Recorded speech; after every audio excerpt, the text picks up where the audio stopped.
Welcome to In Via, the podcast where we're navigating the pilgrimage of life. We are all in Via, on the way, and we are learning a lot as we go. I'm your host, Joan Watson. Join me as we listen to stories, discover travel tips, and learn more about our Catholic faith. Along the way, we'll see that if God seeks to meet us in Jerusalem, Rome, or Santiago, He also wants to encounter you right there in your car, on your run, or in the middle of your workday. Well, welcome back, everybody, to In Via, the podcast where we are navigating the daily pilgrimage of life. And we have kind of a special episode. We're veering away from talking about pilgrimage in general. And I'm back with John Paul, and we're going to talk a little bit about the Holy Land. So, hi, John Paul. Hello, good morning. So I think there's a lot of ways we could approach this episode, but you weren't living in South Bend this time last year. You were living somewhere else. Can you tell us a little bit about where you were and why? Yeah. And by the way, I apologize for my voice. I sound like I just woke up. You know, actors go on without, like, whether they have a cold or not, they do their job. So this is you pushing forward and everyone's going to be fine with it. Sounds great. Yeah, last year at this time, my whole family, we were living in Jerusalem, actually. And we were living on what's called West Jerusalem. So it's the Jewish side of town. But our kids, we really wanted them to go to a Christian school. Mm-hmm. So while we lived on the west side of Jerusalem, the Jewish side of town, they went to school in what's considered East Jerusalem, to a Christian school that was, primarily pretty much all Arab Muslims, about 90% Muslim and then 10% Christian, but mainly Arabs, mainly Palestinians that went to that school. So we were kind of navigating both sides of the tracks, if you will, which was really interesting because we also had a Jewish nanny for our youngest, and she kind of looked at us like we had five eyes when we told her what school they were going to. Yeah. Can we speak a little bit about, because I think a lot of people that would be surprising that a Christian school would be mostly Muslim. Can you speak a little bit about that for people who might not be aware of the kind of demographic breakdown? Yeah. So, I mean, the Christian presence in the Holy Land is shrinking. I mean, it's like people are leaving in droves over the last few decades, to be honest. And so what used to be a pretty small minority, maybe about 2% of the country, has gotten even smaller. And it's less than 1% now. And so, and when you visit there, you see, I mean, the communities are pretty tight knit, right? So it tends to be, Jewish people living with Jewish people, Muslim people living with Muslim people, Christians living with Christians people, right? They kind of find their homes, as we did in the States, right? We had the same thing when people immigrated here. You had the German neighborhoods, you had the Irish neighborhoods, right? And they didn't talk to each other sometimes. Yeah. That can be like that, certainly in the Holy Land as well. So, but most of the Christians who live in the Holy Land are Arabs, are Palestinians. We can probably have a whole other episode about, okay, what does it mean to be Arab? What does it mean to be Palestinian? What does it mean to be Jewish, Israeli? Right? All these terms are very complicated terms. Yeah. We can get into that later. But like I said, the school was 90% Muslim, 10% Christian. But yeah, we were some of the only foreigners who would send that were at the school who are not, again, Arab or Palestinians. Yeah. I just think it's so important for us who are detached from this. We tend to put everybody in their little boxes, right? And so we would put Christian in a box and Muslim in a separate box and Jews in a separate box. And like it or not, we would kind of separate this out. And so I think for the majority of Americans to know that there are Christians and Muslims living side by side, that might be surprising as we're kind of just looking at the situation today and seeing that. And I think that's an important thing to bring out when we look at the situation today. Something else you said that you lived on the west side of Jerusalem, but it's in the east, the school's on the east side, but then we hear things like the West Bank. So can you kind of, for people who don't know, kind of put in perspective the geography as much as we can on an audio podcast, what that means to, like, what's the West Bank and then what's the west side of Jerusalem and why is that the Jewish side and all that good stuff? Sure. So when they created the state of Israel, they also gave a certain territory land to the Palestinians, and what is called colloquially that's a mouthful, called the West Bank, and it's named that because it's on the western bank of the Jordan River. Okay. And again, I'm simplifying the history so incredibly much, because even when they created the state, the West Bank didn't exist. So, but anyways, but what is there today now is that kind of carved into the state of Israel is what's called the West Bank. It's under the control and the leadership of the Palestinian Authority. Okay. That's kind of the ruling governmental body. It's almost like the shape of a kidney bean if you look at it on a map. But it slices right through the heart of Jerusalem, actually. So, but it's very complicated, because when you look at a map, a physical map, you'll see lines there. But then when you're actually in the country, sometimes you don't know you're crossing from one to the other, because Jerusalem as a city is all one city. But there's a kind of right now in the past, it was an actual division. So at one point, the West Bank was actually part of Jordan. And so there's one main road coming out from the northern gate of Jerusalem called Damascus Gate. And that road used to be the dividing line between Israel on the west and Jordan on the east. Now it's Western Jerusalem, Eastern Jerusalem. Wow. And then the wall, you probably heard of the wall. There's a wall that the Israeli government has built between Israel and the West Bank. And that wall does not line up with the actual map of where things should be. So it's really complicated. Very complicated. Very I think the complexity of the Holy Land, that's almost an understatement to say that things are complex and complicated. Which brings me to the question, why would you want to move your John Paul has young kids. Why would you want to move your family into this place that is, as we see now, it would be kind of dangerous to be living there at this moment. Maybe we at least think it would be when we watch the news. I'm sure a lot of people were like, John Paul, what are you thinking? Yeah. So what were you thinking? So we did it for three reasons. Number one, obviously our work. So I was going to be in the Holy Land anyways for our work here at Verso of greeting pilgrims and leading groups and whatnot in the Holy Land. So that's probably the most understandable reason that people just kind of, oh yeah, that makes sense. The second reason was that my wife and I, we've always wanted to take our kids abroad and live an extended period of time abroad with our children, because my wife and I both had international experiences in college and post-college, and just always wanted to share that type of experience with our kids as well. We never knew when or why or how that would happen. We just knew that we wanted to do it at some point. Yeah. And then honestly, it was like coming out of COVID, we needed something different. We needed something to look forward to a little bit. And so all of those things just kind of coalesced, and we looked at each other and we said, well, why not? Why not now, right? Our kids are younger. They're not in high school yet. They didn't have, all of these kind of commitments that would tie them down. Sure. And so they were kind of the right ages. My wife wasn't pregnant at the time, so it wasn't like, hey, we got to worry about a new baby coming into the world or anything. So they just hit this perfect spot, and we said, okay, well, we better do it now before it's too late. Yeah, I love it. I love it. What was perhaps the most surprising thing? I think we can all see that like living there would be amazing, and like the encountering with these holy sites that you'd visited many times before, but now you were living there and you could just go to the Holy Sepulchre whenever you wanted. And what was perhaps the most surprising aspect that you weren't expecting about spending that time there? Yeah, I could think of a few things, but I think the most surprising part, maybe this sounds like a little bit of a cop-out, but just how complex that place is. Yeah. So, having visited there, you hear the stories, the history, the complexity of like, okay, the three major monotheistic religions lay claim to Jerusalem, right? And then you you visit there, you can see it, you can see the conflict, you can kind of feel it almost.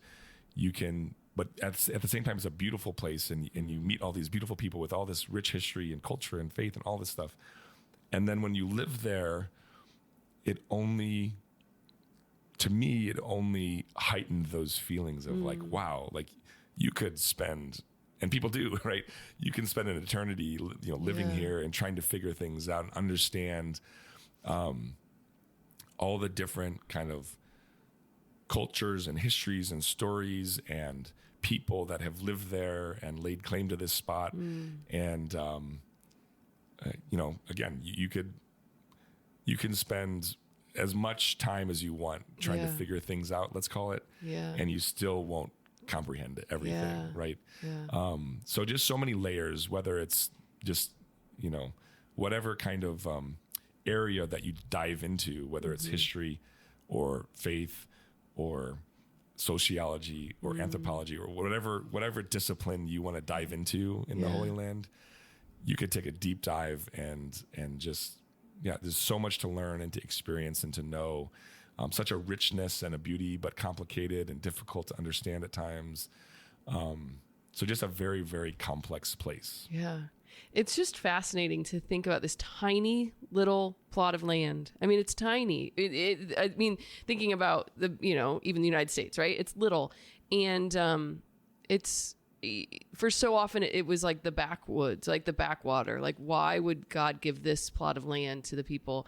And now it's become the most complex and the most desired piece of land in the entire world. And it's just, I don't even have anything to say about that. It's just fascinating and complex. And it's where the Word became flesh, and it's where Christ walked, and it's anointed, and it's holy, and it's blessed. And it's divided, and it's just so, how was living there, as we look at the situation right now and the war, and how, as Americans, I think we're so limited because, first of all, we don't have any concept of history and ancient history and land, and we move around at will, right? We don't have most of us don't have ties to our home the way, that culture does. So we live in a different culture, a different time, a different place.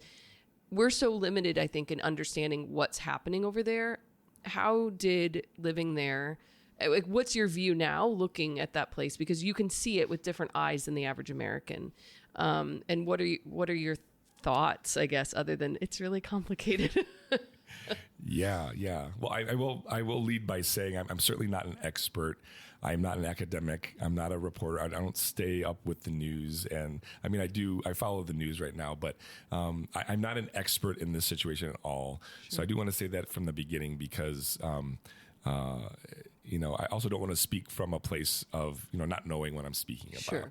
With that being said, I think I do know more than probably the average American, as you asked. Yeah. Having lived there and having worked there and met people who live there and work there and all of this. And so, again, I think, I come back to how complex the situation is. And when you watch the news, when you hear about, even when you hear about these protests that are going on currently, either on both sides, right? There are people who are pro-Israel, there are people who are pro-Palestinians, there are people who sit on both sides, and it's difficult for me to watch because I can understand both sides of the coin, right?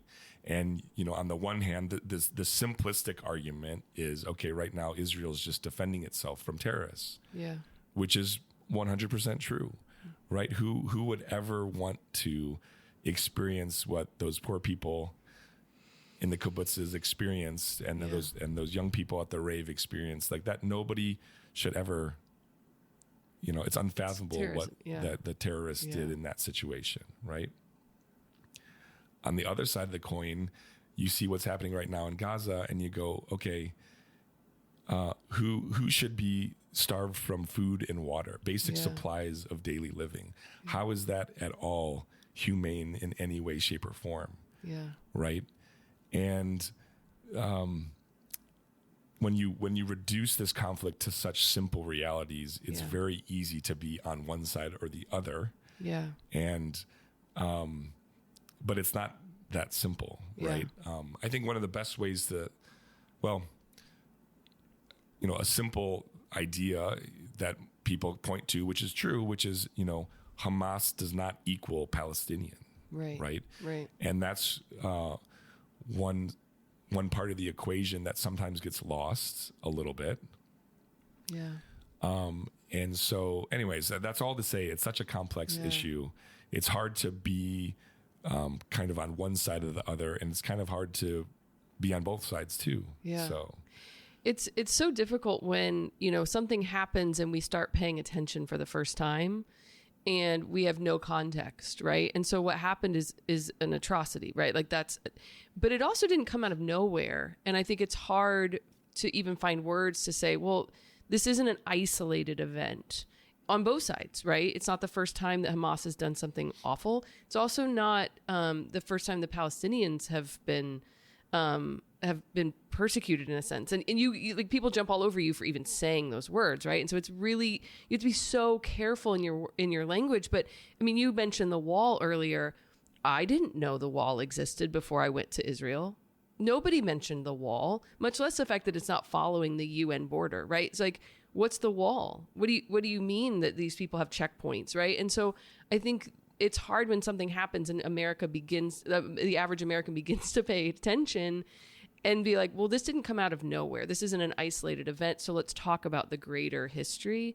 And it's a complex history. And so most of us don't have the attention span to even begin to think about it. And so it can get really frustrating having a conversation about it. I also think it was interesting. One of my coworkers, Jenna, here at Verso, we went to a talk a few months ago where the man spoke about the Vatican decree saying that, when we speak about the state of Israel, it's not synonymous with Judaism either, right? So just like Hamas isn't synonymous with Palestine, we can't say that. State of Israel is not synonymous with Judaism. And so if we criticize the state of Israel for something, that doesn't equal anti-Semitism, which is a sin and an atrocity and has led to, So I think there's just, like we've been saying, complex is probably going to be in the title of the podcast episode, because it's a hard discussion to have when people have very passionate thoughts about things they don't really know everything about. Sure. Right? Yeah. Well, I think it just contributes so much to our current culture, which is, short attention spans, our media outlets, our social media influences just tries to reduce everything to a 30-second clip. Yeah. Right. And what's going to get the most eyeballs, what's going to get the most attention, and, complex, nuanced arguments about things. We're not very good at it. Yeah. We're just not good at it. People don't, I think, so what I'm trying to get at, I think partly too, is I think back to our faith and what does our faith teach us? And I think one of the things is, in our Christian faith, in the Catholic worldview, we have the ability to hold two things which seemingly seem like logically opposite or contradictory. We can hold those two things together and understand that they're true. So, for instance, we believe in the incarnation. We believe that, God became man, and in some way, shape, or form, he's both fully human and fully divine. Yeah. Right? So if you reduce that to a math problem, it'd be 1 + 1 = 1, which doesn't make sense, right? Logically. But our faith teaches us that both of those things can be held together and they can both be true at the same time. Yeah. Again, it's not a great analogy, but it's my best way to understand that, you can look at the current situation. You can look at the people and the land of the Holy Land, and you can understand that it is so beautiful. I think that's one of the things that I just look back at my time there and I think how beautiful of a place this was. Just such beauty and richness and inspiring, and, again, just, beauty is the word that comes to mind because it was just so beautiful. Mm-hmm. At the same time, it's the place that where such violence and hatred and, just unthinkable tragedies have happened and are continuing to happen. And again, how do you hold these two things together, right? How can a place be so beautiful but yet so tragic at the same time? Yeah. And I just trust that God is working through all of this, that somewhere the Holy Spirit is within this, and that someday there could truly be peace in Jerusalem. Yeah. It's that tension, and we don't like to live in tension. We don't like to live with paradox, and I think only Christianity is okay with paradox, and only Christianity is okay living in that tension, whether it's the problem of evil or the incarnation or and I think that's the difficulty for peace in Jerusalem, is it must involve Christians, because only we have this idea of how to love an enemy, right? This tension of loving the enemy, this tension of, I mean, even when you spoke about the incarnation, you think of the Trinity, right? 3 persons in one God. How can 3 be one? That's not in Islam. There's no idea of the 3 being one in Islam. For them, it's all unity and one.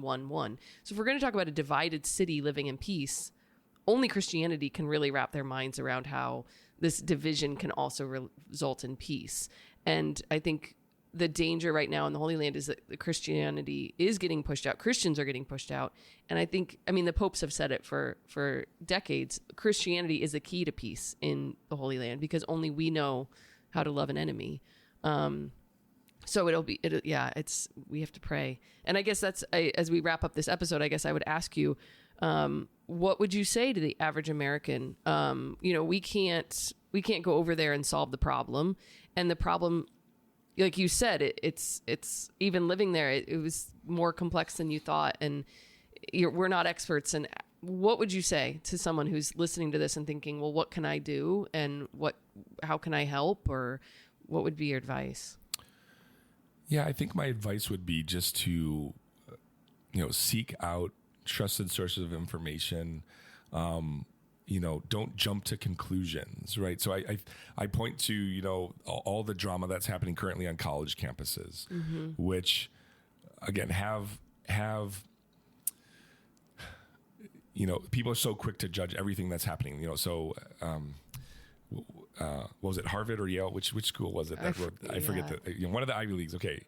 Yeah. So they, students wrote this pro-Palestinian, paper, and it was all about how the Israelis should be blamed for what Hamas did to them because of the history of the conflict there, which again was I don't personally think that was the right.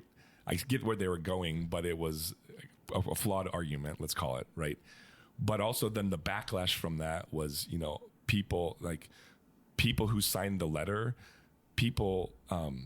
their names and images and their names and images were posted on throughout the city of a whitelist of don't hire this student because they signed this letter, and people had job offers rescinded and all this stuff and all this drama and the backlash. And you could argue whether that's deserved or not deserved, but at the same time, to take a college student who maybe knows what's going on, but probably doesn't really know what's going on. It's probably just their friend, hey, sign this petition. Right. And you're just okay, sure, whatever. I'm in college and I'm just going to support my friend. You don't really know what you're signing. To then have people, to have, my name, if I sign that letter and then have it, on some list on the internet somewhere of to be again, anyways, it saddens me to see all of this in the world, and yet people on both sides don't truly understand. You're just jumping to conclusions. You're just jumping on the bandwagon.